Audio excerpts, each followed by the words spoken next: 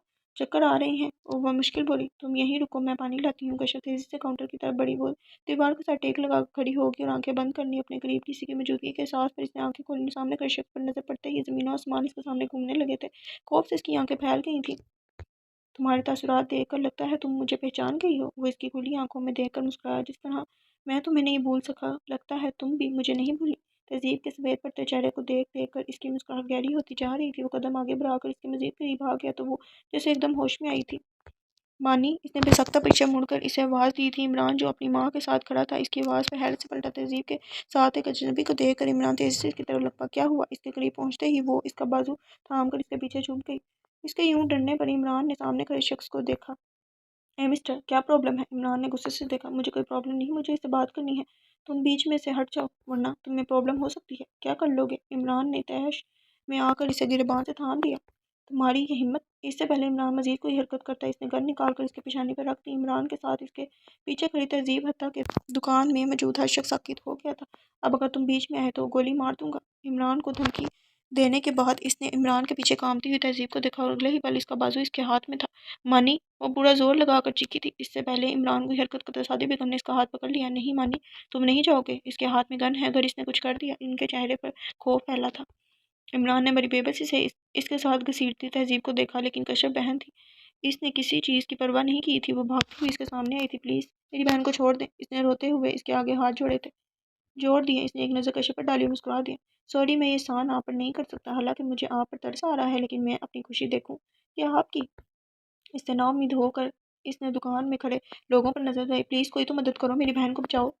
وہ پاگلوں کی طرح مدد کے لیے چیخ رہی تھی، لیکن کوئی بھی اپنی جگہ سے نہیں ہلا تھا۔ سب کو ہی اپنی جان پیاری تھی۔ بابر، جلدی کرو۔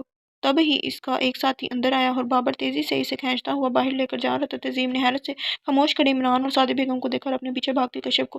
صدمے نے اس میں مزاحمت کی صلاحیت ختم کر دی تھی۔ وہ ایک وین تھی جس کے قریب پہنچنے پر بابر نے دروازہ کھول کر اسے پھینکنے کے انداز میں اندر پھینکا تھا۔ گاڑی چلتے ہی اسے جیسے ہوش آیا تھا، اس نے زور زور سے چلانا شروع کر دیا تھا۔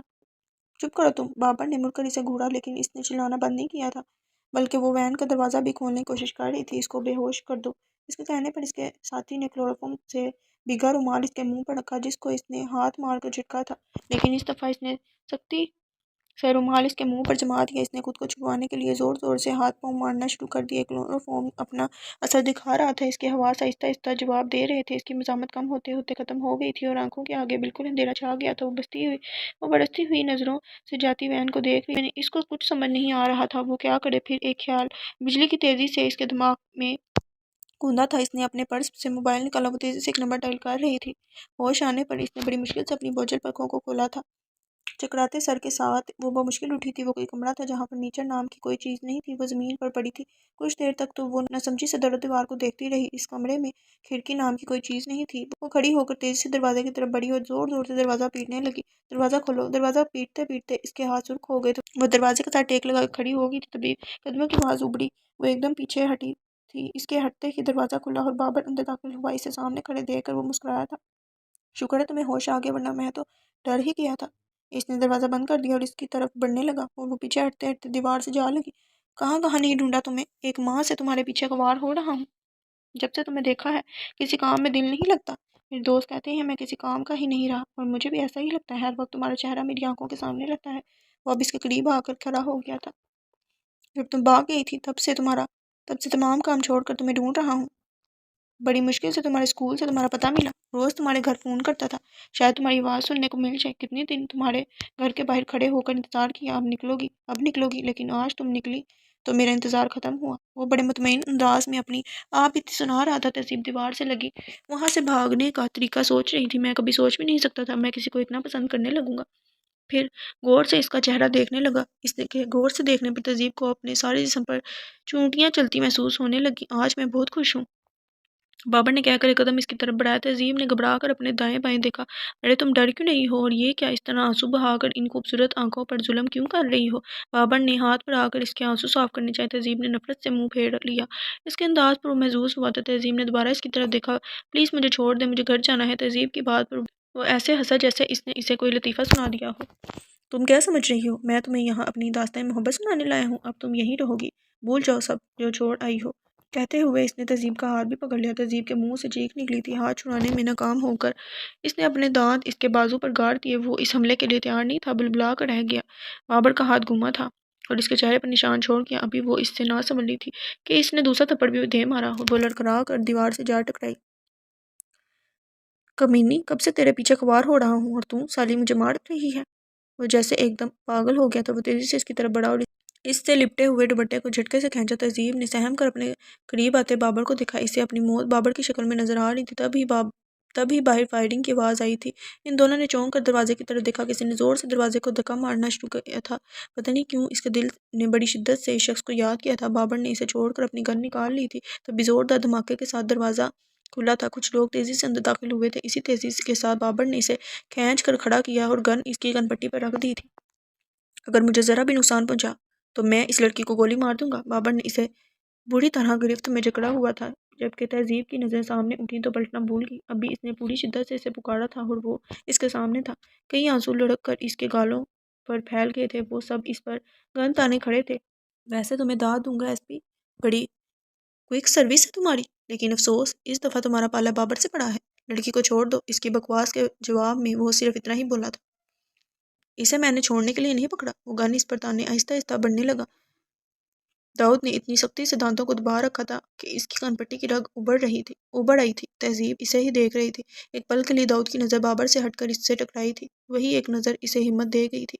تہذیب نے پورا زور لگا کر اپنے ناخن اس کے بازو میں گاڑ دیے۔ صرف ایک سیکنڈ کے لیے اس کی نظر چوکی اور داؤد کی گولی اس کا بازو چیرتی ہوئی نکل گئی۔ وہ لڑکھڑایا اور تہذیب کے گرد اس کی گرفت ڈھیلی پڑی۔ اگلے ہی لمحے وہ بھاگ کر دیوار سے جا لگی۔ 4 پولیس آفیسر نے آگے بڑھ کر اسے پکڑ لیا تھا اور اس کے دونوں ہاتھوں میں ہتکڑیاں باندھ دیں۔ اس سے نظر ہٹا کر داؤد تہذیب کی طرف مڑا جو زمین پر بیٹھی تھی۔ وہ اس کے سامنے دو زانوں ہو کر بیٹھ گیا۔ تہذیب اس کے جھکے سر کو دیکھ کر اس نے دھیرے سے اسے پکارا تھا۔ اس نے نظریں اٹھا کر داؤد کی طرف دیکھا اور اگلے ہی پل وہ اس کے کندھے پر سر رکھ کر پھوٹ پھوٹ کر رونے لگی تھی۔ داؤد نے اسے خود سے الگ کر کے اس کے آنسو صاف کیے۔ سب ٹھیک ہے؟ اس کی آنکھوں میں دیکھتے ہوئے اس نے تسلی دی۔ داؤد، حسن کے پکارنے پر دونوں نے اسے دیکھا تھا۔ حسن نے تہذیب کا دوپٹہ اس کی طرف بڑھایا تھا۔ داؤد نے دوپٹہ اچھی طرح اس کے گرد لپیٹ دیا تھا۔ اس کی نظر اس کے بازو سے نکلتے خون پر پڑی۔ اس نے غور سے تہذیب کے چہرے کی طرف دیکھا جہاں نچلے ہونٹ سے خون رس رہا تھا۔ گالوں پر بھی انگلیوں کے نشان تھے۔ اسے جانے کیا ہوا تھا۔ وہ ایک دم اٹھا تھا اور اگلے ہی پل اس نے اپنے بھاری بوٹوں سے بابر کو مارنا شروع کر دیا تھا۔ تمہاری ہمت کیسے ہوئی اس کو ہاتھ لگانے کی؟ وہاں موجود سب لوگ حیران پریشان داؤد کو دیکھ رہے تھے۔ حسن اور کاشف ایک دم آگے بڑھے تھے۔ داؤد، کول ڈاؤن، چھوڑو اسے۔ حسن نے کھینچ کر اسے پیچھے کیا۔ تہذیب سب بھول کر ہکا بکا داؤد کی جنونی کیفیت دیکھ رہی تھی۔ اچانک وہ رک گیا تھا اور گہرے گہرے سانس لے کر خود کو کنٹرول کرنے کی کوشش کی تھی۔ لے جاؤ اسے۔ داؤد نے انسپکٹر کو اشارہ کیا تھا۔ ایس پی، تم کیا سمجھتے ہو میں ساری عمر جیل میں رہوں گا؟ کبھی باہر نہیں آؤں گا۔ میں جلد واپس آؤں گا اور نہ تمہیں چھوڑوں گا نہ اسے۔ وہ اتنی مار کھانے کے بعد بھی دھمکی دینے سے باز نہیں آیا تھا۔ تہذیب کے قریب پہنچ کر وہ پھر رک گیا تھا۔ تمہیں تو میں برباد کر کے چھوڑوں گا۔ تہذیب نے گھبرا کر داؤد کو دیکھا جس کی آنکھوں میں خون اتر آیا تھا۔ لے جاؤ اسے، وہ دہاڑ کر بولا تھا۔ حسن نے پیچھے مڑ کر دیکھا۔ تہذیب کی آنکھیں بند تھیں۔ وہ یہی سمجھا وہ ابھی بھی بے ہوش ہے، لیکن وہ ہوش میں آ چکی تھی تاہم وہ ابھی ان کا سامنا کرنا نہیں چاہتی تھی۔ جب وہ گھر سے نکلی تھی دوپہر تھی اور اب رات ہو رہی تھی۔ وہ لوگ پتہ نہیں اسے کہاں لے کر آئے تھے اور یہ اسے کہاں لے کر جا رہے تھے۔ اس نے گردن گھما کر کار ڈرائیو کرتے داؤد کو دیکھا۔ یہ تو اچھا ہوا ہم اسے فالو کر رہے تھے۔ دوسرے کشف نے فون کر دیا ورنہ شاید دیر ہو جاتی۔ داؤد نے کوئی جواب نہیں دیا تھا۔ اس کے جذباتی پن کے پیچھے کیا محرک تھا حسن جانتا تھا، تہذیب نہیں۔ وہ تو صرف اتنا جانتی تھی کہ وہ محبت کے اس سفر میں اکیلی ہے۔ اس کے ہونے والے شوہر نے اسے مصیبت کے وقت چھوڑ دیا تو یہ کیوں اس کی خاطر یوں دیوانہ ہو رہا تھا؟ بات تو صاف تھی، لیکن اس کا دماغ اس بات کو ماننے میں ہچکچا رہا تھا۔ وہ ایک دم اٹھ کر بیٹھ گئی۔ داؤد نے مرر سے اسے دیکھا۔ حسن نے بھی مڑ کر اسے دیکھا۔ تم ٹھیک ہو تہذیب؟ حسن کے پوچھنے پر اس نے سر ہلایا تھا۔ اس کے بعد وہ یوں ہی بیٹھی رہی، لیکن خود پر وقفے وقفے سے داؤد کی نظریں بھی محسوس کر رہی تھی۔ گھر پہنچنے پر اس کے پاؤں کانپنے لگے تھے۔ دیواروں پر لائٹیں تو لگی تھیں لیکن رات ہونے کے باوجود کسی نے انہیں جلایا نہیں تھا۔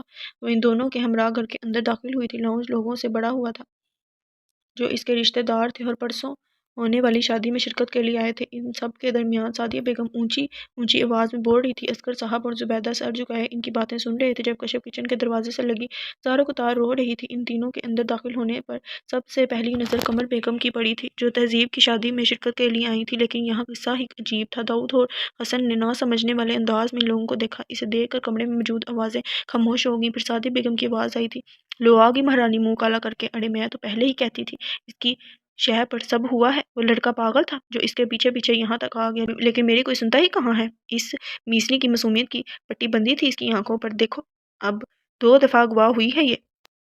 انہوں نے عمران کی طرف دیکھ کر جتایا، جو بہت غصے سے اسے دیکھ رہا تھا، جبکہ تہذیب کا دل چاہا زمین پھٹے اور وہ اس میں سما جائے۔ میں آج آخری بار بات کرنے آئی ہوں، میں ایک اغوا شدہ لڑکی کو اپنی بہو نہیں بنا سکتی۔ میرا ایک ہی بیٹا ہے، میرے ہیرے جیسے بیٹے کے لیے یہ عیب دار لڑکی ہی رہ گئی تھی۔ دیکھیں آپ غلط سمجھ رہی ہیں۔ حسن نے آگے بڑھ کر انہیں سمجھانا چاہا، انہوں نے ہاتھ اٹھا کر منع کر دیا۔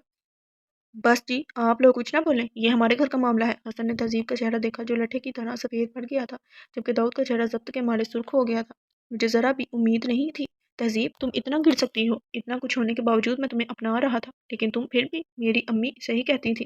اس نے بڑی نفرت سے تہذیب کو دیکھا۔ تہذیب بہت کچھ بولنا چاہتی تھی، لیکن اس کی زبان جیسے اس کا ساتھ چھوڑ گئی تھی اور داؤد کا صبر جواب دے گیا تھا۔ بس اچانک داؤد کی زوردار آواز پر پورے کمرے میں خاموشی چھا گئی۔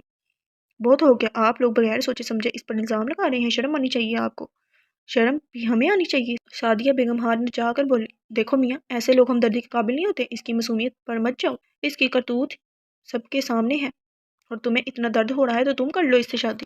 ایک پل کے لیے داؤد بالکل خاموش ہو گیا۔ اس نے سوچا کیا قسمت کبھی اس طرح بھی مہربان ہو سکتی ہے۔ اس نے قمر بیگم کی طرف دیکھا جنہوں نے مسکرا کر اسے جواب دے دیا تھا۔ آنکھوں دیکھی مکھی کون نگلتا ہے، وہ نہ جانے کیا سمجھی۔ طنزیہ نظروں سے اسے دیکھنے لگی، جبکہ داؤد کی خاموشی نے تہذیب کو اندر تک توڑ دیا تھا۔ میں تہذیب سے شادی کرنے کو تیار ہوں، ابھی اور اسی وقت۔ داؤد کے کہنے پر اصغر صاحب اور زبیدہ نے بے یقینی سے اس کی طرف دیکھا، لیکن اس کے چہرے پر اس کے فیصلے کی مضبوطی صاف نظر آ رہی تھی۔ سعدیہ بیگم کا منہ کھلے کا کھلا رہ گیا۔ وہ تو سمجھ رہی تھی وہ ان سے تہذیب کے لیے بھیک مانگیں گی۔ عمران ایک دم باہر نکل گیا تھا۔ بھائی صاحب آپ کو کوئی اعتراض تو نہیں؟ قمر بیگم نے اصغر صاحب سے پوچھا تو ان کے آنکھوں میں آنسو آ گئے۔ میں کیسے اعتراض کر سکتا ہوں، آپ لوگ تو فرشتہ بن کر ہماری زندگی میں آئے ہیں، میں نکاح خواہ کا بندوبست کرتا ہوں۔ حسن کے بولنے پر داؤد نے اسے روک دیا۔ ایک منٹ، حسن کے ساتھ باقی سب بھی حیرت سے اسے دیکھنے لگے۔ آپ ایک بار تہذیب سے بھی پوچھ لیں، اس کی زندگی کا سوال ہے۔ کشف جو خاموش تماشائی بنی سب دیکھ رہی تھی تیزی سے آگے بڑھی، کیونکہ تہذیب کیا چاہتی ہے وہ اچھی طرح جانتی تھی۔ آپ نکاح خواہ کو لے آئیں، اس نے حسن سے کہا تو حسن ایک نظر داؤد کو دیکھ کر باہر نکل گیا اور اس کے پیچھے دانیال اور داؤد بھی۔ کچھ لمحوں کی بات تھی، وہ تہذیب اصغر سے تہذیب داؤد بن گئی تھی۔ ابھی کچھ دیر پہلے تک اسے پتہ ہی نہیں تھا کہ اس کی زندگی میں وہ شخص ہمیشہ کے لیے آ جائے گا جو اس کے لیے صرف ایک سوچ تھی۔ وہ ابھی بھی بے یقینی کی کیفیت میں زمین کو گھور رہی تھی جب قمر بیگم کمرے میں داخل ہوئی۔ اس کو پیار کرنے کے بعد وہ زبیدہ اور اصغر صاحب سے مخاطب ہوئی، ہم رخصتی ابھی کرنا چاہتے ہیں۔ پھر میں نے سوچا ابھی تہذیب کی کنڈیشن ایسی نہیں، تہذیب آپ کے پاس ہماری امانت ہے، ہم 2 ہفتے بعد رخصتی کر لیں گے۔ اصغر صاحب اور زبیدہ نے ان سے اتفاق کیا تھا۔ ارے یہ کیا کر رہی ہو؟ کشف کی آواز پر تہذیب گھبرا کر اچھل پڑی۔ دفعہ ہو جو، آرام سے نہیں بول سکتی؟ میں ڈر گئی تھی۔ تہذیب نے اپنے سینے پر ہاتھ رکھ کر کشف کو گھورا۔ اچھا تم ڈر گئی تھی، حالانکہ تم ڈرتی نہیں، ڈراتی ہو۔ تہذیب نے کوئی جواب نہیں دیا اور شیشے کے سامنے جا کھڑی ہو گئی۔ کشف اسے ہی دیکھ رہی تھی جو مہندی کے پیلے سوٹ میں سادگی میں بھی غضب ڈال رہی تھی۔ کل مہندی تھی، داؤد اور اس کی فیملی لاہور گیسٹ ہاؤس میں شفٹ ہو گئے تھے۔ آج اصغر صاحب نے ان کی فیملی کو ڈنر پر انوائٹ کیا تھا۔ کشف وہ لوگ ابھی آئے نہیں؟ تہذیب کی بے چینی پر کشف کھل کر مسکرائی تھی۔ آ گئے ہیں، اس لیے تو تمہیں بلانے آئی ہوں۔ اچھا، وہ ایک دم کانشیس ہو گئی تھی۔ داؤد بھائی نہیں آئے؟ کشف کے بتانے پر تہذیب کا جگمگاتا چہرہ ایک دم بجھ گیا۔ کیوں؟ مجھے کیا پتا؟ کشف نے کندھے اچکائے۔ اب تم نیچے آ جاؤ، کشف کہہ کر باہر نکل گئی، جبکہ تہذیب کی آنکھوں میں آنسو آ گئے۔ ان 2 ہفتوں میں داؤد نے اسے ایک بار بھی فون نہیں کیا۔ وہ خود کو تسلی دیتی رہی، لیکن آج جب سب آئے تھے تو وہ کیوں نہیں آئے؟ کئی وہم تھے جو اس کے ارد گرد اپنا جال بننے لگے تھے۔ کشف ایک بار پھر اندر داخل ہوئی۔ تم ابھی یوں ہی بیٹھی ہو؟ کہتے ہوئے اس نے غور سے اس کا چہرہ دیکھا۔ تم رو رہی ہو؟ اس کے آنسوں کی روانی میں اضافہ ہو گیا۔ کشف نے پریشانی سے پیچھے دیکھا اور دروازے میں کھڑے داؤد نے اسے انگلی کے اشارے سے بتانے سے منع کر دیا۔ کیا ہوا ہے تہذیب؟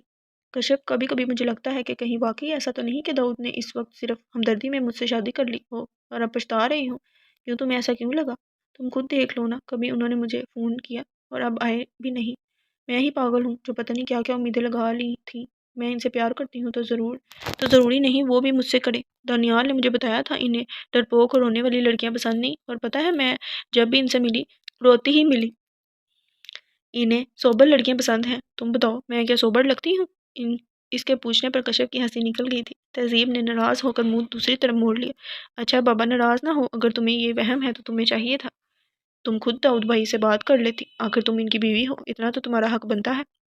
مجھے پاگل کتے نے کاٹا جو میں ان سے یہ پوچھوں؟ تم نے نہیں، میں نے ان کا غصہ دیکھا ہے اور تھپڑ بھی کھایا ہے۔ تہذیب نے اپنا گال سلایا۔ تو اب اس کا کیا علاج ہے؟ کشف نے دلچسپی سے اس کا چہرہ دیکھا۔ تہذیب نے مسکرا کر اپنے آنسو صاف کیے۔ کوئی علاج نہیں، اب تو میں ان کی بیوی ہوں، جیسی ہوں ان کو برداشت کرنا ہوگا۔ چلو میں آنٹی سے مل لوں۔ بیڈ پر کھڑی ہوگی لیکن دروازے کے قریب پہنچتے ہی تھک سے رہ گئی۔ اس نے مڑ کر شکایتی نظروں سے کشف کو دیکھا جو کہکا لگا کر ہنس پڑی۔ سنا داؤد بھائی، آپ کی بیوی کو کتنی شکایتیں ہیں آپ سے؟ جی، وہ تہذیب پر نظریں ٹکائے بولا۔ آپ بات کرنے میں چلتی ہوں۔ تہذیب کی نظریں زمین پر گڑ سی گئی تھیں۔ اب پتہ نہیں اس نے کیا کیا سنا تھا۔ بعض دفعہ حالات ایسے ہوتے ہیں کہ انسان کا وہ روپ سامنے آتا ہے جو وہ اصل میں نہیں ہوتا۔ جب پہلی بار تم ملی تو جانتی ہو کیا حالات تھے۔ اگر میں نے تمہیں تھپڑ مارا تھا تو میں اس کے لیے شرمندہ ہوں، اور اگر کوئی تمہیں خراش بھی لگائے تو اس کا جو حال میں کروں گا اس کا ابھی تمہیں اندازہ ہے۔ کیا وہاں سے تمہیں میرے پیار کا اندازہ نہیں ہوا؟ بوجھ کو زندگی کا حصہ نہیں بنایا جاتا، زندگی میں ان لوگوں کو شامل کیا جاتا ہے جو دل کے مکین ہوتے ہیں، اور میں تمہاری تمام حماقتوں کے باوجود تم سے محبت کرتا ہوں۔ تہذیب نے نظریں اٹھا کر اس کا چہرہ دیکھا جو ہمیشہ کے لیے طرح سنجیدہ تھا۔